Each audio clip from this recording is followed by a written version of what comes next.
What's going on, everybody? This is Island Hopper TV coming to you from Kuala Lumpur, Malaysia. Let's do it. That's right, everybody. We're coming to you from KL, which means Kuala Lumpur. We're going to show you the top things to do, and there will be timestamps below in the description, so you can go around from location to location throughout the video. All right, so as you can see, we're in front of the Petronas Towers here. We're going to try and go up to the top. Walking around the bottom of the Petronas Towers is free, but if you want to go up to the top like we're going to, it is $22 US or around 95 Malaysian ringgit. That's the currency they use here. And here we are at the bridge. This is called the Skywalk. The Skybridge is the highest two-story bridge in the world, connecting the two twin towers. And they stop here at the Skybridge with every ticket, which is actually level 41 and 42. So after you stop here, then you get back in the elevator and you head all the way up to the top.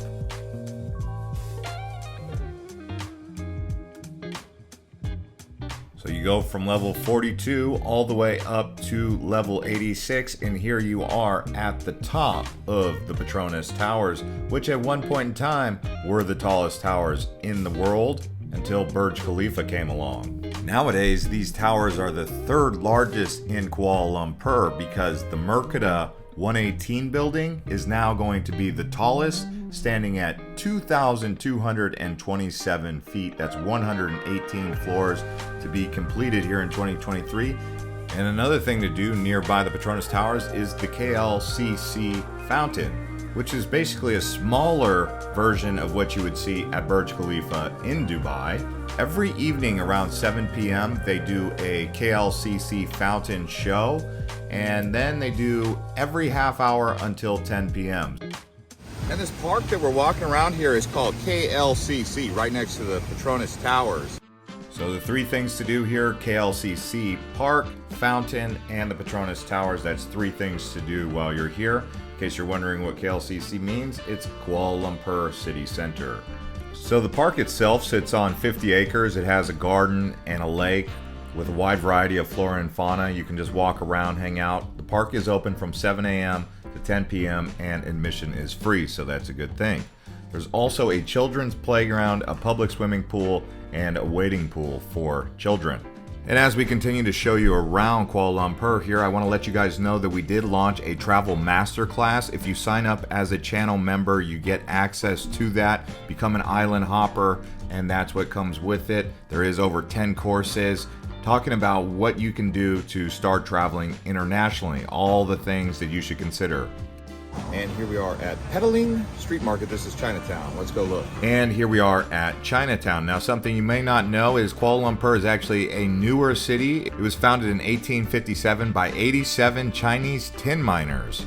It could be said that the founders of Kuala Lumpur were mostly Chinese, but here in Chinatown you will find the largest Hindu temple in Kuala Lumpur, as well as walk around Pedaling Street Market. They're going to have food stalls as well as goods and clothing, so if you want to do some shopping for electronics and other souvenirs, head down here to Chinatown. It's definitely a must-see.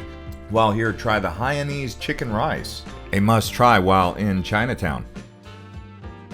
Alright guys, we have made it to Batu Caves out here in Batu. Yeah, this impressive cave system was originally established by Chinese farmers who were actually extracting the bat guano from out of here for fertilizing vegetable patches in the 1860s.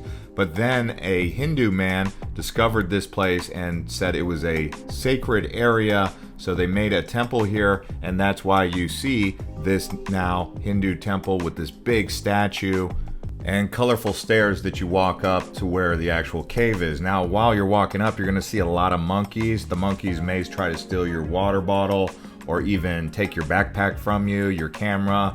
They are known to be a bit of interesting characters. Try not to touch them or let them touch you, I should say.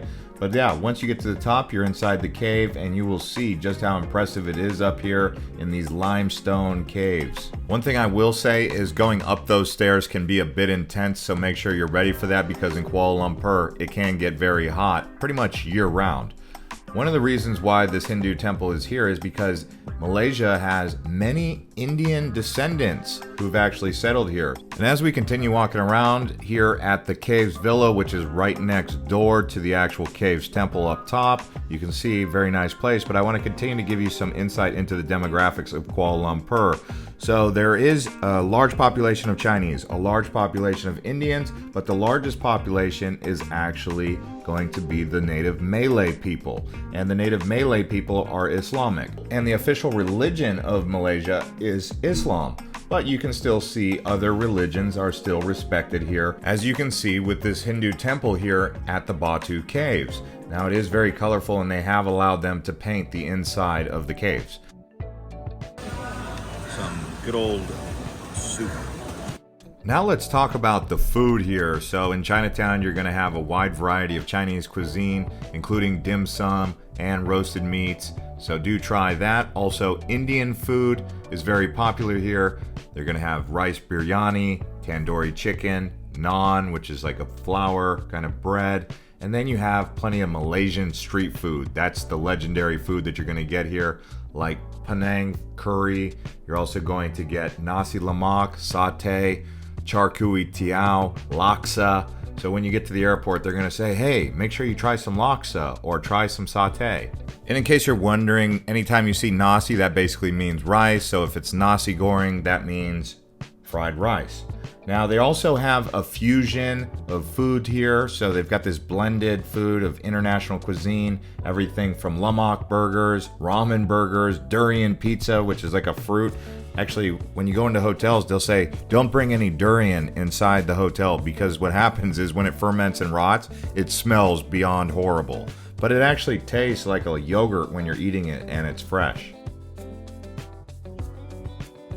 So here's a look at some of the unique cuisine they have here. Obviously, they have octopus, they have some shellfish. But the big thing that stuck out to me was frog. So if you've ever wanted to eat bullfrog and you're curious what it tastes like, I'm sure they're going to say it tastes like chicken, because everything always seems to taste like chicken, right? But yeah, that's bullfrog right there on a stick.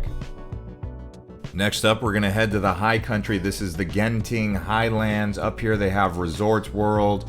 It's basically way up in the rainforest. It's a lot cooler up here, actually, so it could be boiling hot down in Kuala Lumpur, but once you get up to Genting, you're going to be like, whoa, I need a jacket, because you're so high up there. The one thing I will say is it is a bit of a concrete jungle. I wish it was a little bit more blended in with the atmosphere, because the rainforest up here is so amazing. But they basically took the top of the mountain and they just paved it and turned it into a bunch of casinos and resorts and shopping malls.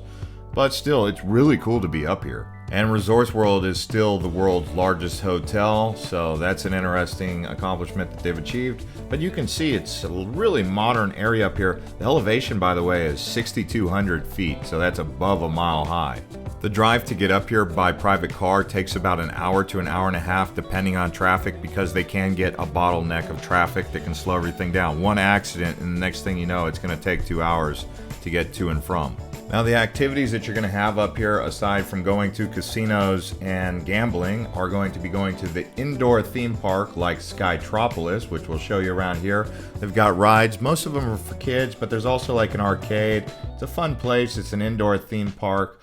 It's fun and it lights up. It's something to do while you're up here. Also, if you guys are enjoying this video so far, consider liking the video and subscribing to the channel. I want to say thank you to all of our subscribers who keep up with us and have watched our videos from across Asia. We just made a full things to do about Hong Kong. We've also made a things to do about Tokyo, Singapore, Bangkok. We will put links to those in the description below if you want to watch those as well. All right, now let's get back to showing you around the Genting Highlands. They also do have a cable car, by the way, if you wanted to ride that and really get a look at the rainforest. Now we're headed over to the next theme park. All right, so we've made it to Resorts World theme park right here. And you can see it's outdoors. They also have the indoor one, which we showed you previously. So here we are at Skyworlds up here in Genting. It is the outdoor theme park that opened here in 2016 after they tore down the old one. And here they have 26 acres with 25 different thrill rides. So if you're into getting some action, check out Planet of the Apes or Alien vs. Predator, Titanic, Sons of Anarchy, lots of different rides, including Ice Age. Now let's head back down the mountain to Kuala Lumpur. This time we're going to talk about riding the metro. It is called the Rapid Rail. and it's one of the best ways to get around Kuala Lumpur. So if you're here and you're looking for a cheap, efficient way to get around, definitely ride the monorail system around KL. Kuala Lumpur is considered a walkable city, so don't worry about that, but definitely when you need to go long range. But definitely it helps getting on that light rail there, the monorail above ground. It doesn't go underground at all, in case you were wondering. There's also a train that can take you to and from the airport, so it's very efficient. But one thing I will say, there also is Grab here. And right behind me we have the Sri Mamahan Indian Hindu temple. And I definitely apologize about my pronunciation. It's not my first language, but you can see here it was under construction while we were here. This is actually just next to Chinatown, so we didn't quite get the great shots of this place, but now that it's probably ready to open back up, probably heading here and checking it out would be something to do, at least to take pictures and see what's going on with this beautiful temple. Now that it's been remodeled and gotten a facelift. It is actually the oldest Hindu temple here in Kuala Lumpur, founded in 1873, so it is a historical landmark. The area here is known as Jalan Bandar, formerly High Street. Now we're going to talk about the Merdeka 118 building. This is actually the second tallest building in the world. It just now opened. It stands over 2,300 feet above sea levels. And here we are at Merdeka Square. This is actually where they've raised the first Malaysian flag. Merdeka Square, which basically translates to the Independence Square. Like I said, this is where they raised the first Malaysian flag in the 1950s. They still use this area for Independence Day celebrations and parades. So really what you're looking at here is the founding area for the nation of Malaysia, which actually just turned 50 years old in 2022. And here is a look at a really nice water feature right here in Merdeka Square. This is the Victoria Fountain. Now from the Victoria Fountain and Merdeka Square, what we're gonna do now is we're gonna actually head to the heart and soul of the downtown nightlife and city center area. As you can see by all the lights, the Armani and Rolex stores, Dior, this is where you wanna be.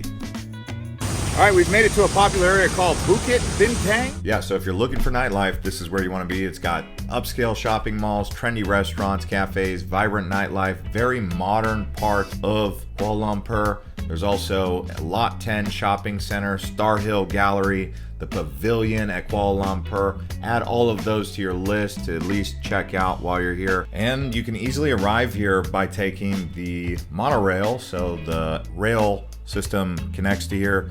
Probably get off at the Pavilion. And you can see just how busy it gets on the streets here. Lots of foot traffic. Everyone's going with the flow, so there's no real complaints about the vibe around here, but there are a lot of people walking around and enjoying the beautiful weather that Kuala Lumpur offers pretty much year-round. There is a little bit of a rainy season though.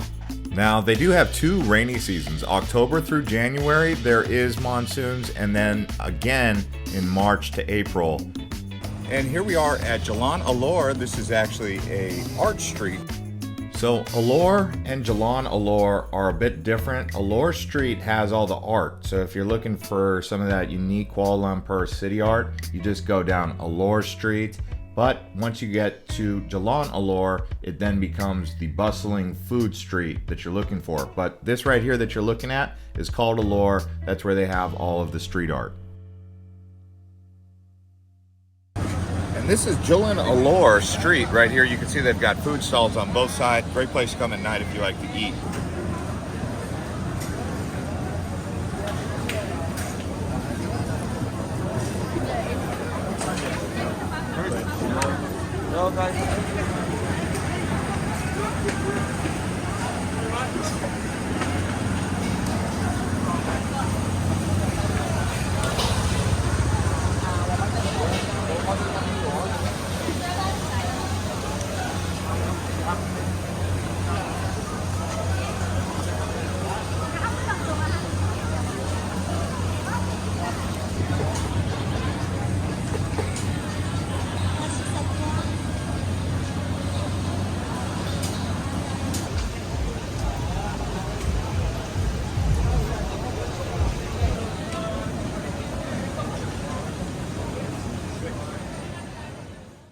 Now, another thing to do while here in Kuala Lumpur is check out the malls. This one's Suria KLCC, right below the Petronas Towers. But there are so many different big malls across Kuala Lumpur, and getting out of that humid temperature, especially during the monsoon season, but really year-round, it's hot here. So getting indoors to one of these big, beautiful malls where they have food courts and nice shopping, air conditioning, really a great retreat for people who are visiting.